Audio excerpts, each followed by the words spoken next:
Gold, trusted gold buyers. మీరు తాకట్టు పెట్టిన బంగారాన్ని విడిపించి ఈ రోజు ఉన్న మార్కెట్ ధరకు కొనబడను. ఒక యాంటీ థీసిస్ ఇవ్వచ్చు దీనికి, బికాజ్ ఇది స్లైడింగ్ డోర్ లాగా. లాస్ట్ టైం మీరు పెళ్లి గురించి ఆల్రెడీ కొంత మాట్లాడుకున్నాం రామోయిజంలో, కాబట్టి ఇప్పుడు అదర్ పాసిబిలిటీ చూద్దాం. ఇప్పుడు అరేంజ్డ్ మ్యారేజ్ అనుకోండి, మీకు అమ్మాయి తెలియదు, అమ్మాయి మీకు తెలియదు. సో డే 1 నుంచి అసలు ఆ అమ్మాయి ఏమిటో తెలుసుకోవడంలోనే కొంత అలవాటు అయిపోతుంది. ఇప్పుడు ఇక్కడ ఎందుకు వచ్చింది, ఒక 6 ఏళ్ళు అలవాటు అయిపోయి ఒక ఎక్స్పెక్టేషన్ సెట్ అయిపోయింది. కాబట్టి ఈ ఎక్స్పెక్టేషన్కి వాళ్ళు మ్యాచ్ కాకపోతే అది కూడా కరెక్ట్ కాదు. ఎందుకు కరెక్ట్ కాదంటే, మీకు అమ్మాయి తెలిసినా తెలియకపోయినా మీ ఎక్స్పెక్టేషన్ ఒకటి ఉంటుంది. ఓకే, ఏదో ఒకటి ఉంటుంది. అది మీరు సినిమాల్లో చూసా, మీరు ఎక్కడో చూసారు, ఏదో చేశారు. ఏ పర్సనాలిటీ అయితే, ఇప్పుడు ఫర్ ఎగ్జాంపుల్ నాకు తెలిసిన ఒక అమ్మాయి పెళ్లి చేసుకున్నాక, అరేంజ్ మ్యారేజ్ చేసుకున్నాక అతను అతి వినయం అతను అబ్బాయికి, అలా బాగున్నారా అండి, కూర్చోండి అంటే తనేమో ఒక యాటిట్యూడ్తో కాలు మీద కాలు వేసుకుని కూర్చుంటుంది.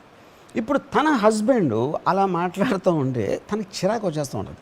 ఇంకా మనకు చాలాసార్లు రియల్ లైఫ్లో కొంతమంది టర్న్ ఆఫ్ అయిపోతాం మనం. కానీ ఆ వ్యక్తిని మనం పెళ్లి చేసుకున్నాం, కానీ అతను అలాంటి వాడని పెళ్ళి అయ్యాకనే తెలిసింది.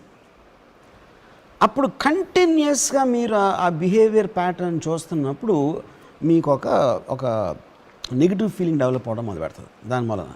సో లవ్ మ్యారేజ్కి అరేంజ్ మ్యారేజ్కి ఈ పర్టికులర్ ఆస్పెక్ట్లో ఏమి ఉండదు డిఫరెన్స్. దాని ఫ్యాక్టర్స్ వేరు ఉంటాయి, దీని ఫ్యాక్టర్స్ వేరు ఉంటాయి. ఫైనల్గా రెండింటికి కామన్ పాయింట్ ఏంటంటే, ఇట్ ఈస్ అబౌట్ మీ అవతలి పర్సనాలిటీ మీకు నచ్చకపోవటం మొదలు పెట్టడం. అది ఎంత ఫాస్ట్గా వెళ్తుంది, ఎంత సీరియస్గా వెళ్తుంది అని కొన్ని అది వేరీ అవుతుంది డిపెండింగ్ ఆన్ ఈచ్ పర్సన్. అది ఒక పాయింట్ ఆఫ్ టైం రీచ్ అయ్యేసరికి ఐదర్ డివోర్స్గానే మారుతుంది, లేకపోతే ఈ జన్మకి ఎంత జాలే అని రిజైన్ చేస్తారు. అంటే అప్పుడు ఆల్మోస్ట్ మనుషులు చచ్చిపోయినట్టే. ఎప్పుడైతే వదిలేసారో ఇంకా ఎలా బతుకుతున్నారు, పొద్దున్న లేస్తున్నారు, బ్రేక్ఫాస్ట్ తింటున్నారు, మళ్ళీ పడుకున్నారు, మళ్ళీ లేచారు, మళ్ళీ పడుకున్నారు, లేకపోతే మ్యాక్సిమం పిల్లల వైపు డైవర్ట్ చేస్తారు. ఇప్పుడు వరకు ఆ పిల్లలు పెద్ద వరకు, ఆ పిల్లలు పెద్దగా వాళ్ళు చీ కొడతారు, మళ్ళీ మామూలు. మరి అంత గ్లోరిఫై చేసి పెళ్ళిళ్ళని, పెళ్లి వ్యవస్థని, పాటలు కూడా అలాగే రాస్తారు, సినిమాల్లో కూడా, కథల్లో అలాగే రాస్తారు. అదే వాళ్ళందరూ కూడా ఇప్పుడు నేను చెప్పాను కదా. ఇప్పుడు ఫర్ ఎగ్జాంపుల్ ఈచ్ పెళ్ళికి అంత ఘనంగా చేసి సంగీత్ పెట్టి అది పెట్టి 5-6 రోజులు 10 రోజులు చేస్తారు ఈ ప్రిపరేషన్స్ అని. నాకు తెలిసి ఏ మ్యారేజ్ కూడా 10 రోజులు అంత కూడా లాస్ట్ అవుతుంది. అది ఎంతసేపు సెలబ్రేట్ చేశారో దానికన్నా తక్కువ టైంలో అయిపోతుంది. మీకు తెలిసిన ఎవరు హ్యాపీగా లేరా? నాకు తెలియదు, నేనైతే చూడాలి అసలు ఒక కపుల్ కూడా. ఉన్నారంటే వాళ్ళు ఎవరంటే ఒక ఎక్స్ట్రాడినరీ ఇది వచ్చేసి ఈ లైఫ్ ఎంత జాలే అనేది మీకు ఎప్పుడైతే మీరు ఎక్స్పెక్టేషన్ పెట్టుకోవటం అనేది మానేస్తే ఏ ఇద్దరు మనుషుల మధ్యన కాన్ఫ్లిక్ట్ ఉండదు. అవతల నుంచి మీరు ఎక్స్పెక్ట్ చేసినప్పుడే ప్రాబ్లం ఉంటుంది. అవును. So one particular intelligent person expectation ఆపేయచ్చు, అది బాగుంటుంది. కానీ అది అందరూ చేయలేరు కదమ్మా, అది పాయింట్ అక్కడ. ఏదైనా బాగానే ఉంటుంది. పాకిస్తాన్ ఇండియా అది మాట్లాడుకోవచ్చు కదా, కొట్టుకుంటున్నారు ఎందుకంటే కరెక్టే, అది కుదరట్లేదు కాబట్టి కొట్టుకుంటున్నారు. సో సరే, పెళ్లి వ్యవస్థ అనేది ఇప్పుడు సడన్గా మనం మాట్లాడుకున్నాం కదా అని తీసారు. ఇప్పుడు శ్రావణ మాసం వచ్చాక పెళ్ళిళ్ళు బోల్డ్ అవుతాయి.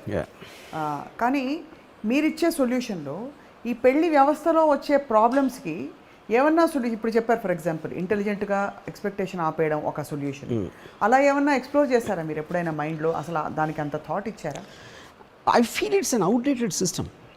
మ్యారేజ్ అనేది for two people to live together అనేది as a system I think it's outdated. ఎందుకంటే మీ ఫండమెంటల్ ఫ్రీడమ్, ఏ మనిషి అయినా ఫ్రీడమ్ కోరుకుంటాడు. ఫ్రీడమ్ అంటే నా ఇష్టం వచ్చినట్టు నేను ఉండాలి, నాకు మాట్లాడాలనిపిస్తే మాట్లాడతాను, లేదంటే మాట్లాడాలి. కంపెనీ కూడా కోరుకుంటారు, కంపానియన్షిప్ కోరుకుంటారు. నేను అదే చెప్తున్నాను, కంపానియన్షిప్ కోరుకున్నప్పుడు నేను కోరుకున్నప్పుడే నాకు ఆ కంపెనీ కావాలి, నేను కోరుకున్నప్పుడు ఆ కంపెనీ ఉండకూడదు అక్కడ. కానీ పెళ్ళిలో ఏంటంటే మీ ఇద్దరు ఒకే చోట ఉన్నారు కాబట్టి ఆ కంపెనీ భరించాల్సి వస్తుంది, అది ప్రాబ్లం. మీకు స్వతహా కావాలి, నాకు నిన్ను కలవాలనిపించి మీకు నన్ను కలవాలనిపించినప్పుడే మనం కలిసినప్పుడు that company works, not in the reverse. చక్కగా ఆదర్శ దంపతులు, దేవుళ్ళకైతే మనకి ప్రతి వాళ్ళకి ఎక్సెప్ట్ రాముడు తప్ప అందరికీ ఇద్దరిద్దరు భార్యలు. So obviously it has been a very glorified institution, especially ఇద్దరిద్దరు భార్యలు, ముగ్గురు భార్యలు will work in a way. ఎందుకంటే అక్కడ ఈ ఈ పొజిషన్ అనేది ఎప్పుడైనా మీకు ఇద్దరు ఉన్నప్పుడే వస్తుంది, ఇద్దరు ముగ్గురు ఉన్నప్పుడు రాదు. That will be directly proportional, expectations తక్కువ అవుతాయి అక్కడ. యా, అందుకని ఇప్పుడు మీకు రాజులు హ్యారమ్స్ ఉండి 200-300 మంది భార్యలు ఉండేవాళ్ళకి, అక్కడ మీకు ఎప్పుడు భార్య భర్తలు కాన్ఫ్లిక్ట్ రావడానికి ఆస్కారం లేదు, ఎందుకంటే టైం ఉండదు. కాదు వాళ్ళు కూడా ఎక్స్పెక్టేషన్ ఉండదు. సి దేర్ వర్తినెస్, భార్య తన వర్త్ అని ఫీల్ అయినప్పుడే తను ఎక్స్పెక్ట్ చేస్తుంది, డిమాండ్ చేస్తుంది. ఎప్పుడైతే ఆ వర్త్ అతను ఇవ్వట్లేదు అనుకున్నప్పుడు ఎక్స్పెక్టేషన్ కూడా తగ్గిపోతుంది. యా, మీ దృష్టిలో మీరు చూసినంత వరకు పెళ్ళిళ్ళలో ఈ రిఫ్ట్ రావడానికి లేదు నచ్చకపోవడానికి కారణం పర్సనాలిటీ క్లాషెస్ అంటారా, లేక బోర్డమ్ అంటారా ఇద్దరి మధ్య? లేదు కనెక్టెడ్. ఇప్పుడు మీకు ఒక మనిషి బోర్ కొట్టచ్చు, లేకపోతే ఇరిటేట్ చేయొచ్చు, లేకపోతే తను చెప్తుంది నచ్చకపోవచ్చు, లేకపోతే ఇలాంటి రకరకాల anything you disconnect with other person will follow in the same category. Yeah, so there is no permanent, you are not looking at procreation or continuing the progeny. అలాంటి procreation is a separate aspect. అది ఎందుకు చెప్పాను కదా, దానికైనా పెళ్లి చేసుకోవాలా? That's what I'm saying. అది వాళ్ళ ఇష్టం. ఇప్పుడు దానికోసం చేసుకోవాలా, నా కొడుకే కావాలి, నా కూతురే కావాలని, that's a separate aspect altogether. అలా ఉన్నప్పుడు మీ ఊరికనే కావాలంటే మీరు పెంచుకుంటారా, లేకపోతే మీరు ముందే చెప్పేసి నాకు కావాలి, ఇంతకన్నా నాకు కంపానియన్ ఇవ్వను, నీ కంపానియన్షిప్ నాకు వద్దు అని చెప్తారా? That's your call. అది ఈచ్ పర్సన్స్ క్లారిటీ బట్టి ఉంటుంది. బట్ ఈ సీ డివోర్స్ ఇప్పుడు ఇంకోటి, free society is directly proportional to divorce rate. ఎందుకు మనం ఫస్ట్ 25 years బ్యాక్ అమెరికాలో వినేవాళ్ళు, అరే చాలా డివోర్స్ రేట్ ఉంటుందంట అమెరికాలో అని చెప్పేవారు ఆ టైంలో, 25-30 years బ్యాక్. అది ఇప్పుడు వచ్చింది మనకి. ఎందుకు? మనకి అడ్వాన్స్ అవడానికి అంత టైం పట్టింది. ఇది ఫ్రీ సొసైటీగా. ఎప్పుడైతే విమెన్ రైట్స్ వచ్చినాయి, విమెన్ ఫైనాన్షియల్ ఇండిపెండెన్స్ వచ్చింది, విమెన్ కెరీర్ ఓరియంటెడ్ అయిపోయారో ఆటోమేటిక్గా వాళ్ళకి ఉన్న ఈగో అన్నది మగోడితో సమానంగా ఉంటుంది. ఎప్పుడైతే ఇప్పుడు ఫర్ ఎగ్జాంపుల్ మా రిలేటివ్ ఒక ఆవిడ, మావయ్య అత్తయ్య, మావయ్య ఆల్మోస్ట్ ఫిజికల్ అబ్యూస్ చేస్తారు. కానీ పాయింట్ ఏంటి, ఫిజికల్ అబ్యూస్ చేయటం అనేది ఆవిడికి అంత ప్రాబ్లమ్మా కూడా నాకు తెలియదు. ఎందుకంటే పర్సన్ ఈజ్ గెటింగ్ యూజ్డ్. అని భార్యని ఎలాగ చూస్తారు భర్తలో, అలా ఒక మైండ్ సెట్లో ఉన్నప్పుడు ఒకలాగా ఉంటుంది. ఏంటి నన్ను అంటాడా, నన్ను కొడతాడా అనే మైండ్ సెట్ వేరుగా ఉంటుంది. ఇవాళ ఉన్న ఆడవాళ్ళు ఇంపాసిబుల్ అలా ఉండడం. ఎందుకంటే వాళ్ళకి independence came in every which way. ఎంత మీకు ఇండిపెండెన్స్ ఉంటే మీ టాలరెన్స్ లెవెల్ అంత తక్కువ ఉంటుంది. దాని తర్వాత సోషల్ ప్రెషర్ ఉంటుంది. డైవోర్స్ అయితే వాళ్ళు ఏమైనా అనుకుంటారా, వీళ్ళు ఏమైనా అనుకుంటారా, ఈ ఆస్పెక్ట్ ఒకటి ఉంటుంది. కానీ అప్పుడు ఎప్పుడైతే మీరు అలా కాంప్రమైజ్ అయ్యి ఒక పెళ్లిలో ఉన్నారో క్షణక్షణం నరకం అనిపిస్తారు. కానీ ఇండిపెండెన్స్ ఉంటే కాంప్రమైజ్ అయ్యే తత్వం ఉండదు అన్నది, అది ఇట్స్ నాట్ యూనివర్సల్ కదా వర్మగారు. ఇప్పుడు యూనివర్సల్ అనేది అప్పుడు ఇండివిజువలిజం అనేది ఎంత స్ట్రాంగ్గా ఉన్న దాని మీద ఆధారపడి ఉంటుంది. ఫర్ ఎగ్జాంపుల్ నాది ఇండివిజువలిస్టిక్, నేను చాలా స్ట్రాంగ్, రత్న కూడా చాలా స్ట్రాంగ్, అందుకని వీ హ్యావ్ ఎ ప్రాబ్లం. అప్పుడు నాకు తక్కువ అవ్వచ్చు, తనకి ఎక్కువ ఉండొచ్చు, లేకపోతే నాకు లేకపోవచ్చు తనకు ఉండొచ్చు, లేకపోతే తనకు లేకపోవచ్చు నాకు ఉండదు. అప్పుడు ఆబ్వియస్లీ సిచ్యువేషన్ మారుతుంది. సో ఇండివిజువలిస్టిక్కి కౌంటర్ పార్ట్ ఏంటి మరి? కంటెంపరీ ఇండివిజువలిస్టిక్కి కౌంటర్ పార్ట్, ఇండివిజువలిస్టిక్ ఇస్ దానికి counterpart is to compromise for other person sake. So ఇండివిజువలిస్టిక్కి కాంప్రమైజింగ్ సబ్మిషన్. మీరు అవతల పార్టీకి సబ్మిసివ్ అయిపోయారు అనుకోండి, is the dominant, I submissive అంటే ప్రాబ్లం ఉండదు. ఇండివిజువలిస్టిక్కి బోర్ కొడుతుంది కదా. ఇది బోర్ మీరుగానే వేస్తారు. ఇండివిజువలిస్ట్కి ఫస్ట్ ఆఫ్ ఆల్ ఏం ఇంట్రెస్ట్ ఉన్నది అన్నది it is not related to marriage. ఇప్పుడు ఒకళ్ళు ఆడొక్కడే ఉండాలనుకుంటాడు. ఇప్పుడు this is not even only related to marriage, it is also about two people who don't want to be. ఇప్పుడు నేను నా కజిన్ ఉండేవాడు శేఖర్ అని. ఇప్పుడు శేఖర్కి మీ ఇద్దరం కొన్ని రోజులు కలిసి ఉన్నాం, కొన్ని years.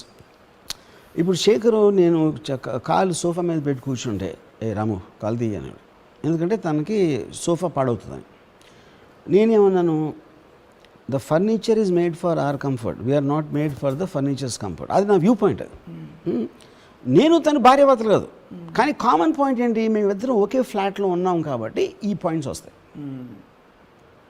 So two people living under the same roof is the actual primary problem. మగవాడు భార్యాభర్తలు బెడ్రూమ్లో కూడా ఉంటారు, అది ఇంకా పెద్ద ప్రాబ్లం. ఓకే, ఇంట్లోనే ప్రాబ్లం. చాలామందికి వాళ్ళ ఫ్యామిలీతో ఉండటం ఇష్టం ఉండదు, అంటే ఇష్టం ఉండదంటే వాళ్ళంటే హేటెడ్ అని కాదు, they have some way of thinking. భార్య భర్త అంటే ఒకే బెడ్ మీద పడుకోవాలి, మళ్ళీ అదొకటి.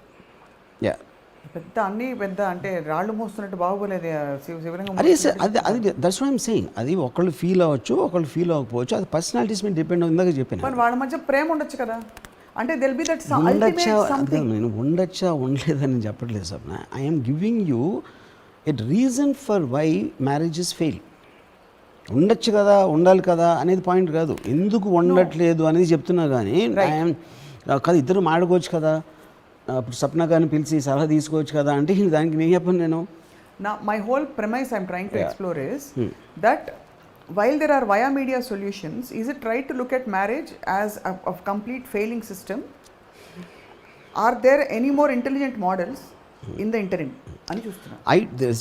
what is suggested as a model, the only model which should work for two people is when they have a complete freedom to only meet when they want to. అది ఒకటే, ఇంకేం లేదు. అది ఎవరికి కావాల్సినప్పుడు అదొక కలవాలి. నాకు మిమ్మల్ని కావాలనిపిస్తే నేను అడుగుతా, మీరు వద్దన్నా నాకు ఓకే. మీకు కావాల్సిన నన్ను అడుగుతారు, నేను వద్దన్నా మీకు okay. That is giving respect to the other persons desire and thing. ఎప్పుడైతే మీరు ప్రెషర్ పెట్టి నేను మీ భార్యను కాబట్టి నన్ను సినిమాకి తీసుకెళ్ళాలి, మీ భార్యను కాబట్టి నన్ను అక్కడ తీసుకెళ్ళాలి అంటే అక్కడ వస్తుంది ప్రాబ్లం. వారానికి ఒకసారి సినిమా, అదే ఒక outing. అక్కడ ఏంటంటే wanting to do, having to do మధ్య డిఫరెన్స్. నాకుగా నేను తీసుకెళ్ళాలి అనుకోవటానికి, తీసుకెళ్తే పోతే ఇప్పుడు చంపుతుందిరా అని చెప్తానికి ఉన్న డిఫరెన్స్ అది. ఈ వాంటింగ్ టు డూకి ట్రిగ్గర్ పాయింట్ యూజువల్లీ ఏముంటుంది? వాంటింగ్ టు డూ ఇస్ మీ సెల్ఫ్ డిజైర్. అది self desire. Your self thinking అనేది your wanting to do it. అంటే అది మీ హ్యాపీనెస్ కోసం చేస్తున్నారు. మీ హ్యాపీనెస్ నుంచి తన హ్యాపీనెస్ వస్తుంది. కానీ తన హ్యాపీనెస్ కోసం మీరు యాడ్ చేసినప్పుడు you feel the pressure and that will keep building up. అది కొంతకాలం అయ్యాక స్ఫోటనం. Yes right. యా మీరు ఆ పాట తీసినప్పుడు ఐఎమ్ జస్ట్ వండరింగ్ మీ మైండ్ స్టేట్ ఎలా ఉంటుందో. ఏది సరసాలు చాలు శ్రీవారు వేళ కాదు. Ya what was your mind state అసలు అప్పుడు? ఇప్పుడు అక్కడ obviously the context of the ఫిల్మ్లో వాళ్ళిద్దరి మధ్యన ఉన్న relationship I wanted to build something so that it will work for the film. But ఆ kind of a context it's not that it never existed in me. Maybe నా college టైంలో అంటే ఒక 2-3 years before marriage I probably was in that mental state. అదే ఈ సరసాలు చాలు సీవారు, I mean whatever you call romance or love or intense love. If you don't mind, can you share? Yeah, I told you, no? What is intense love to you? Intense love is when you feel that తను లేకపోతే నేను బతకలేను, బతికే waste, అసలు తనతో ఉంటే చాలు నా జీవితం అనేది, that is what I call intense love. Because you are negating everything else. అది సినిమా. అదే నాలో నేను ఒక సినిమా తీసుకున్నా. ఇప్పుడు ఒకవేళ తనకి నా మీద ప్రేమ ఉంటే తను కూడా, నాకు ఒక ఫిలింలో ఒక డైలాగ్ గుర్తుంది. కొడుకు అడుగుతున్నాడు మా ఫాదర్ని, ఎందుకు ఇడిపోయారు మీరు నా మదర్ అంటే, తను అంటాడు, son we drew pictures of each other in our minds. Only after the marriage we came to know that they are just pictures, they are not real. Yeah as one of the defining lines about marriage నేను అన్నది. You know, ఎందుకంటే మీరు expectation, ఇప్పుడు మనం చాలాసార్లు మన మనిషికి మనకు ఒకళ్ళు ఎంత బాగా మనకు తెలిసినా కూడా ఎప్పుడో ఏదో అంటారు వాళ్ళు, అరే ఇలా ఆలోచిస్తారా అనిపిస్తుంది.